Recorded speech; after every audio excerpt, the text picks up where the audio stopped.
Well, now we're going to talk about diction. So I don't know what order you watch these in. This is like my second grammar video for you guys, back to back for me. So I don't know if you guys are watching these back to back or not, but we're going to talk diction now. Okay. So when we look at just life advice or writing advice, I like to wrap up here before we get into like the nitty gritty, like fragments, run ons, things like that.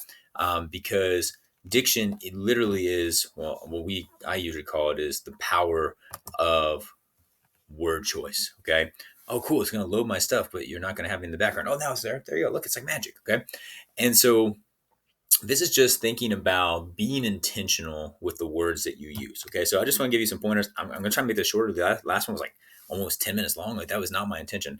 So I will try and not be my normal self and condense this a little bit. So when we think diction, okay, I want you guys to be thinking about what words you should use, what words you shouldn't use, given your context. Okay. So making sure you understand who your audience is literally key. Okay. So you have to know who you're talking to know what is appropriate versus what is not. Okay. So this is going to be essential to what you're doing. Okay. So you don't want to talk down to your audience. You don't want to like talk above your audience's head. So know who they are. Now, with that in mind, you also want to take jargon and slang into consideration. Okay. So slang is like things that people say that are like more modern usage stuff. And basically, in any kind of formal writing, they should not happen. Okay. Because even though they're perfectly fine to use in regular conversation, they take so much explanation. Plus, they date your papers so much because slang changes all the time. Like when I first started teaching, it was actually considered cool to call everything swag. Okay. That's not the way that it is now. And like most of the things that you guys laugh about this year, like next year, everybody will be like, oh, that's so dumb. Like, why do people talk like that? And so you don't want to use that because not only can it be confusing to a reader who has no idea what you're talking about, like they're not from that same like demographic as you, but also like it can be detrimental to like the effectiveness of your paper because it can make it seem super dated pretty quick. Okay. So you don't want to use slang. Now, jargon is different. Okay. They're both specialized forms of language, only jargon is a formal form of specialized language. So jargon is like specific to a workplace or career or whatever. And so, for example, in education, we have a lot of jargon. Okay, so like EOCs, that's a term that we use pretty often in a high school setting.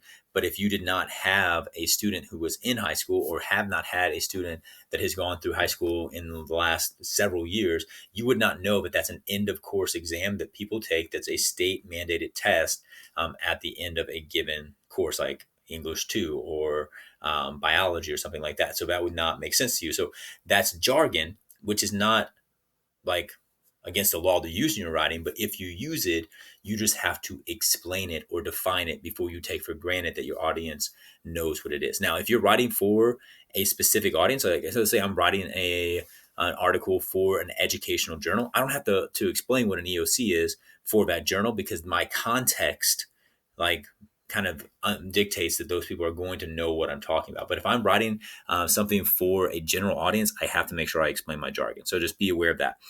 Also, watch out for big words. Okay. I always say beware of I use thesaurus.com syndrome, which is a very real, very real thing. So there are a lot of students that I have and they want to sound more intelligent. And so they go to thesaurus.com, which is awesome. It's a great resource. I use it. It is very effective.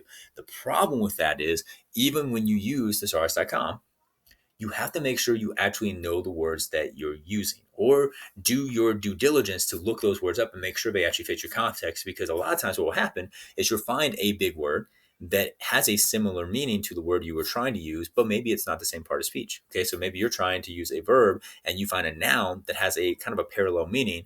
Well, now you just put a noun in the place of a verb, and that doesn't work. Like you're trying to sound more intelligent, but what have you actually done? The exact opposite of that, right? And so you need to be really, really careful. So here's my rule of thumb. It is important that you know words. That's why we do things like vocabulary, which I know sometimes feels tedious, but we do that because the more words you know, the more words you can use. Okay, so know words, learn words, and then use the words you know. Okay, don't try and make yourself sound more intelligent than you are.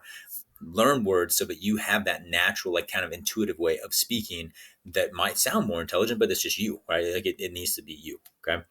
Other things to keep in mind are language precision. Okay, so you want to avoid redundancy at all costs. And it comes in different forms. Like that's redundancy in ideas. Cannot tell you how many essays I've written, especially from people who were good writers, kind of in their lower levels, and they have a way with words, but they've never had to actually write that much content because they could get by with just sounding really good. And so they would say basically the same thing over and over again with a little bit different language during the essay. And because it was so much cleaner written, like than the rest of the essays, then like they would pass through. Well, the higher up you go, and honestly, depending on who your teacher is, like that's not going to fly, right? Because you can't just say the same things over and over again and hope that nobody notices. Like you have to be unique with your ideas. Like every single element in that paper needs to be there for a very intentional purpose, right? And so don't keep repeating yourself. Okay, like follow that meal plan, right? Like make sure you are hitting it home. And once you have established a thought, you don't need to come back and reestablish that thought, right? Because that's assuming that it wasn't done properly the first time. Okay, so don't be redundant in your ideas, and also don't be redundant with your actual words. Okay, like this sentence is a good example. We should help people become better people. Okay, so obviously the repetition of people there is redundant. I'm not saying like don't use the same words ever in a paragraph. Like try to avoid that if you can. Like you use some creativity, but sometimes it just that's what leads to I use thesaurus.com syndrome as well. So I'm not I'm not saying like never ever ever do that. But if you're repeating the same words over and over again, especially like pronouns, they get repeated all the time. Conjunctions get repeated all the time. Transition words get repeated all the time, and it creates that sense of redundancy to your reader, and it's just really uncomfortable. Okay, so be careful with that. Also, make sure you're actually saying what you mean. Don't just try and stretch your words out in order to maybe meet a length requirement or something. Be clear and be precise. More words is not always better. Okay, so like there's some examples there for you. So instead of saying in spite of the fact that, which is just really, really wordy, you could just say like although. Okay, so make sure you're actually just saying what you mean. Don't be so wordy. That creates the opposite of what you're trying to do. Like you create like a clunky sounding writing that's really hard for people to get to through. It's not more impressive. Okay. Also, use the words that you need. This is connotation versus denotation. Denotation, you look the word up in the dictionary, that's what it means. Connotation is all the emotional weight that comes behind that word and what people actually mean when they say it. Okay, which means you have to know words to use them. It kind of goes back to that same thing again, right? You're going to have to do some research if you don't know a word before you put in your essay, because you might think that you're picking a really good word that could technically mean what you think it means, but with the connotation might actually be a fairly offensive word. So, for example, I have the word stingy and frugal here. Technically, in the dictionary, those mean the same thing, right? But if you call somebody frugal, that means they're wise with their money. That's a compliment.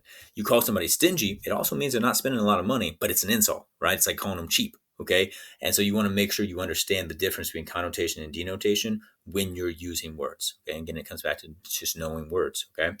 Also, be very specific with your words. Don't use vague generalities. So in your essays, never, ever, ever, ever use things like things. Okay. Like, and I always do that when I talk because we do that when we're talking. But in your writing, if you say a thing, it literally could be anything.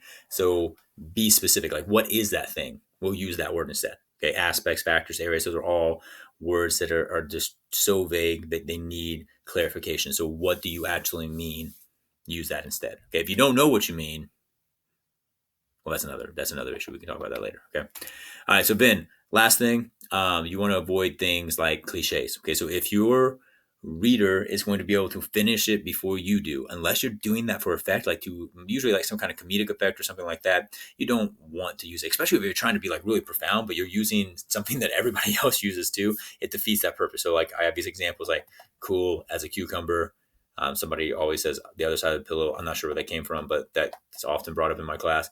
Beat around the bush, blind as a bat, playing with fire, avoid it like the plague. Okay. So if you can finish them, your reader can finish them. So try to avoid them. Also, figurative language is sort of the same way.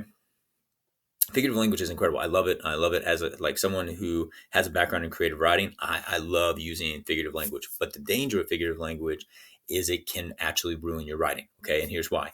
Figurative language is very, very special. Okay. It's a way to use words in a form, but we don't typically use them in order to draw your attention to something in a unique way. So if you use figurative language too much, then you are trying to say everything is special and therefore nothing is special and nothing is being emphasized. Okay. And so I say treat it with care. So if you're going to use it at very specific points to really draw out what you're trying to do. Don't overuse it or you will abuse it and it will not be worth it. Okay. All right. So that's actually the last little lesson that we have before we move into our like nitty gritty grammar. So hopefully this made a little bit of sense. Have a great day. Make wise decisions and I will see you again soon. Okay. All right. Merry Christmas, guys. Bye.